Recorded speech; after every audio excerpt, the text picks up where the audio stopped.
Welcome all to the new episode of this podcast, The Flow State, with my friend Vivek Saluja. He is the CEO of Bits and Glass in the UK and in India. Bits and Glass is a consulting organization that helps clients globally in solving their business problems. Vivek is actually a longtime friend. We know each other from the past 25 plus years. We studied together.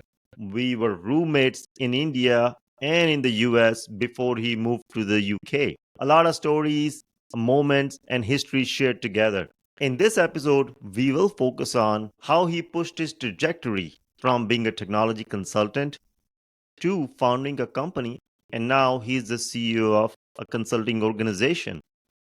What kept him going? What kept him motivated during this whole time? So let's dive in. Welcome, Vivek. Welcome to this episode. Hi Rajesh, glad to be here. We are in 2024, and I don't think any one of us could have predicted back in 99 when we first met in the college, or in 2003 when we left Chandigarh to go to Hyderabad for our first jobs, or even in the US when we stayed for 2 long years, that we would be having a podcast exactly 25 years later. So, as for my journey goes, after starting as a software developer back in 2003, which is when we started together, and then progressing my way through to being an architect, a technology architect in 2011, I decided that I would want to work directly as a consultant with some of our customers on their transformation programs.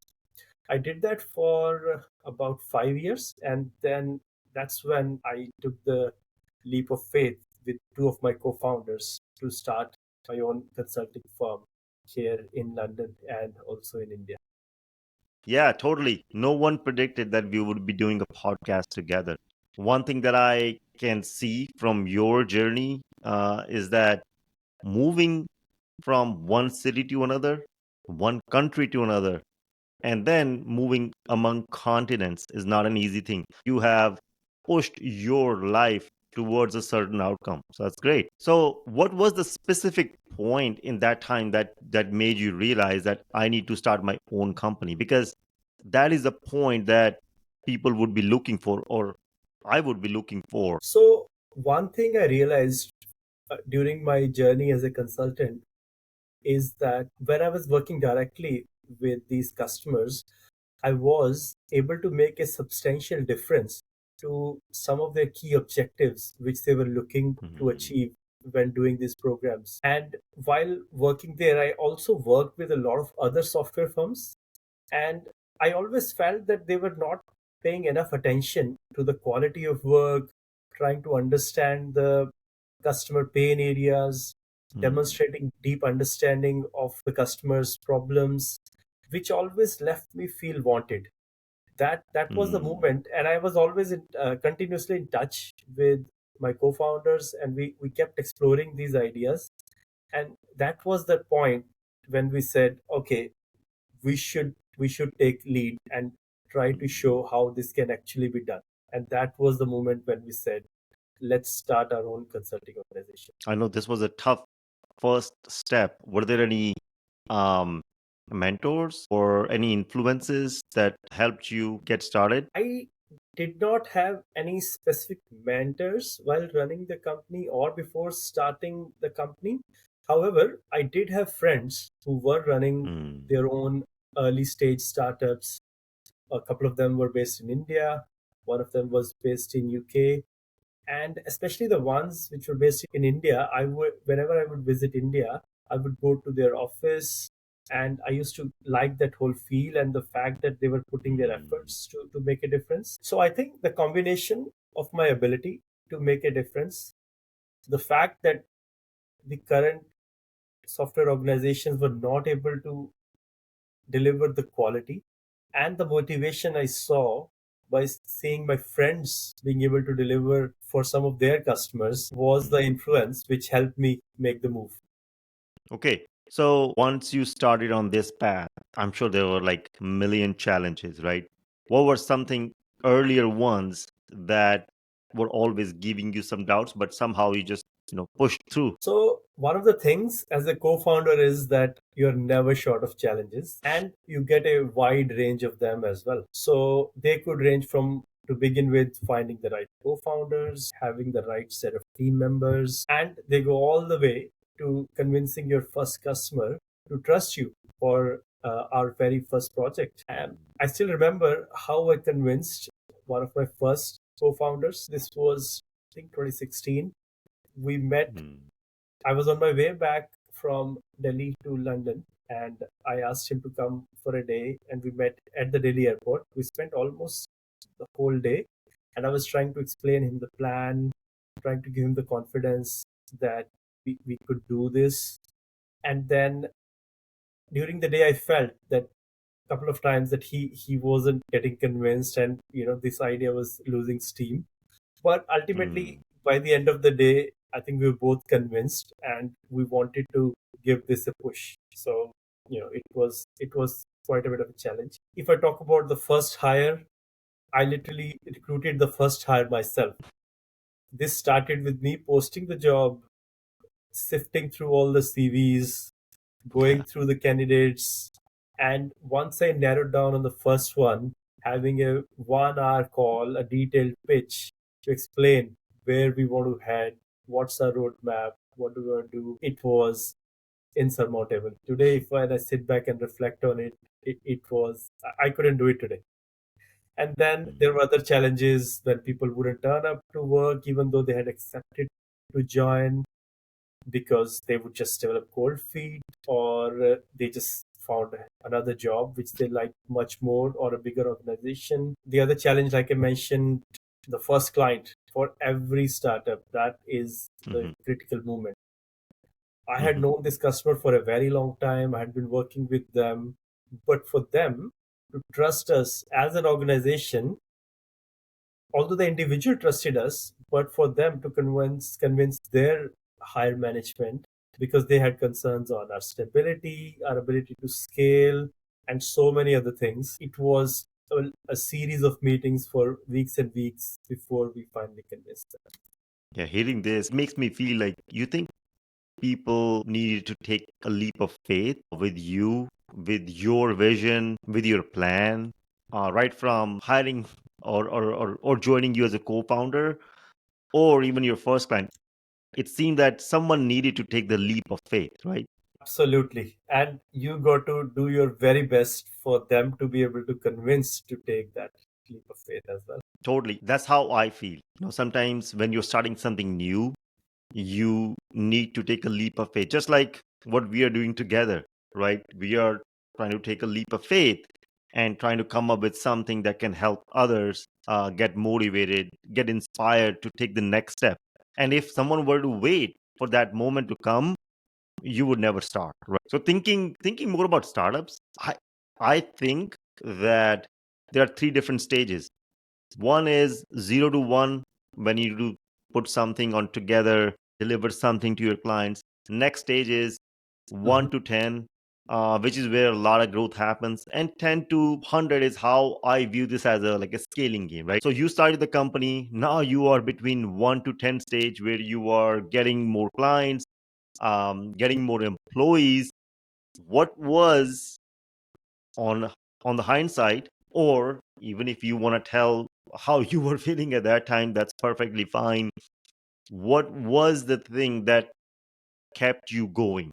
What was the one thread, despite all the challenges that you faced or your team faced, kept you all going on delivering some value to your customers? So we touched a little bit upon it, that the life of a startup is full of challenges and there's no shortage of them.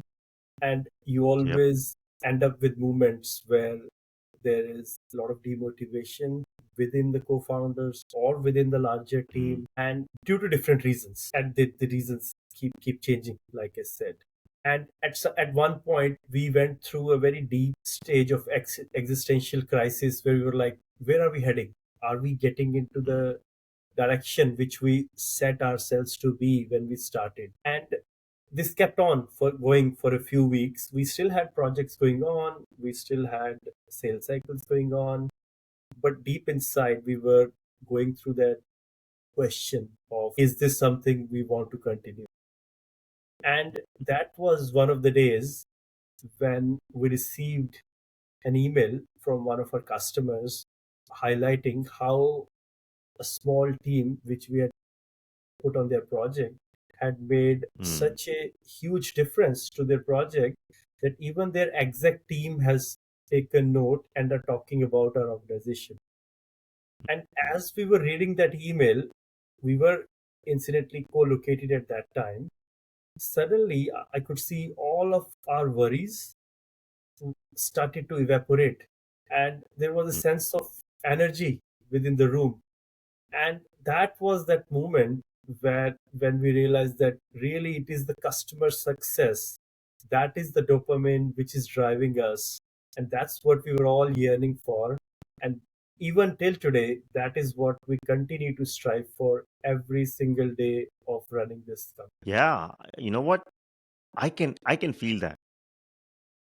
Customer success is something that, you draw energy from, and that you put back the same energy in the same project, right?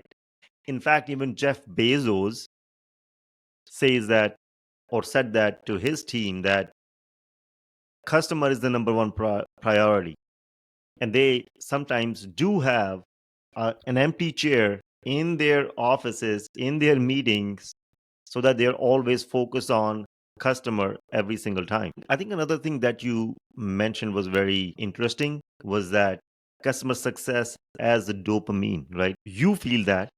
Maybe some of your early co-founders or even your early employees would feel that. How do you guys think about making sure that everyone is thinking the same way? How you would want to communicate and make all of your employees feel that?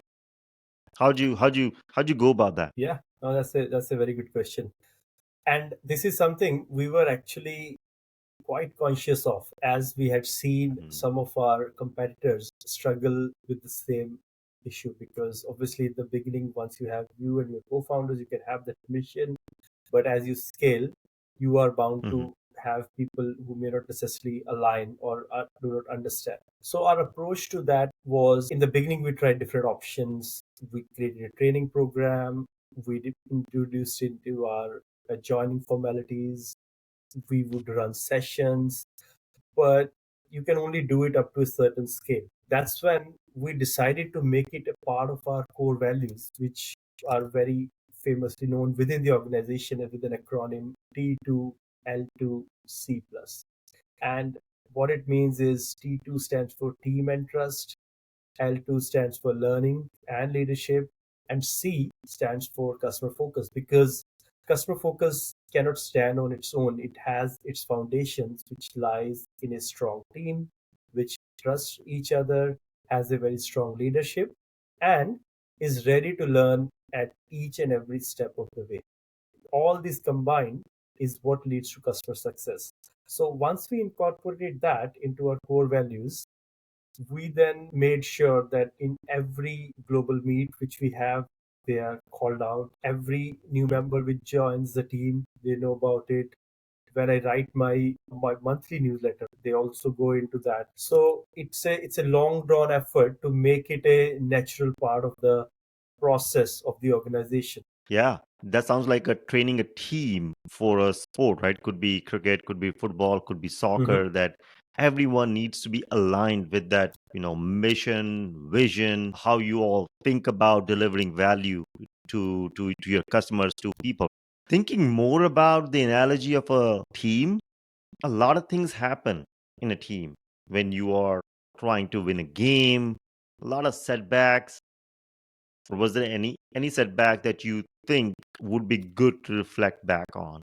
Interesting question, and I think this is something we should definitely spend a few seconds on. There were a lot of setbacks. One of the key ones I would remember, which I would probably make sure the budding entrepreneurs don't fall into the trap for, is trying to do too many things. So Mm. we are primarily a services organization. However, in the interest of trying to grow faster and interest of looking at our competitors doing really well in different spaces, And the hunger to do more and more meant that we started to expand much more quickly than we did, and also in the Mm-hmm. areas where we did not have any specific experience in.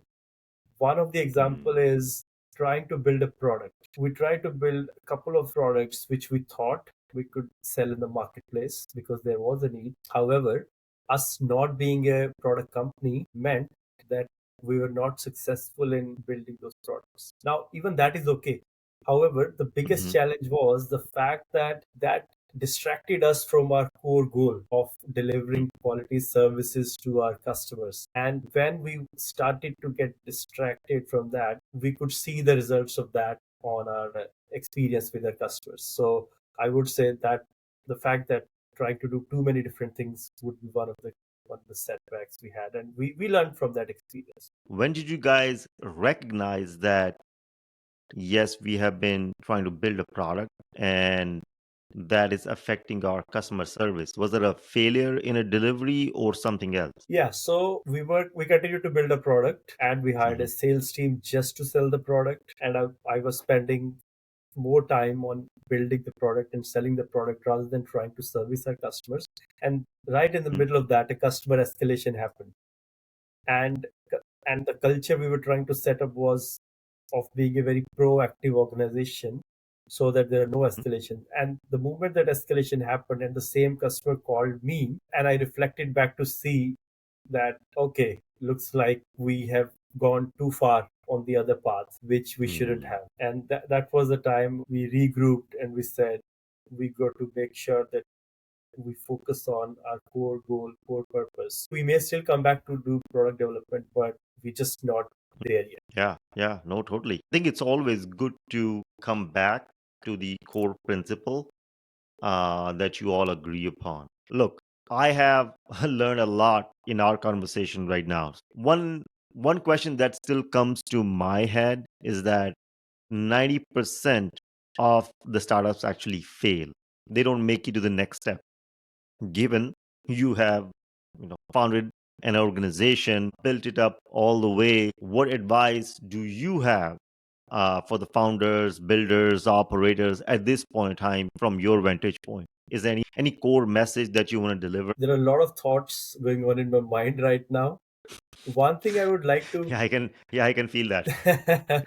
one thing I would like to say to everyone is that there is no recipe for success to a Mhm. startup. Even if I were to start all over again, there's no guarantee that it would be successful. However, what I Mm, can say is there are few things which will make sure that you maximize your chances of success. So if you think mm, of it, every startup, the core thing which it starts with is passion. You've got to have passion for your idea, and you got to continue to believe in not only the idea but yourself. And that's where having the right set of co-founders is extremely important, because there will be moments when you would be down, and those will be the yeah. moments when your co-founders would help you, and there will be other moments where you will help them and just keep going. So passion is where you start with. You've got to build the right team. Ultimately, what keeps you going is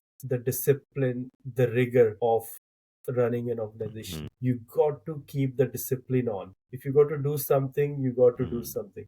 So, as much as there is no recipe, like I said earlier, there are a few founding principles which can highly increase your chances of success, in my opinion. Yeah, passion and discipline. Yeah, makes sense. Makes sense. But yeah, Vivek, thank you very much for chatting and sharing your essentially the whole life journey. Actually, look, I felt energized, and I'm sure a lot of other folks would feel the same, and they could essentially take your life journey and see what could be more relevant for them, and even if a few of them get inspired, you know, kudos to you, man. Look, to me, it's been a full journey. Studying together, working together, moving to different countries together. We had so many moments we spent together, and looking forward to spending many more with you. So, probably that's a great way to end. Thank you, Vivek, and be well. Thank you. Thanks, Rajesh.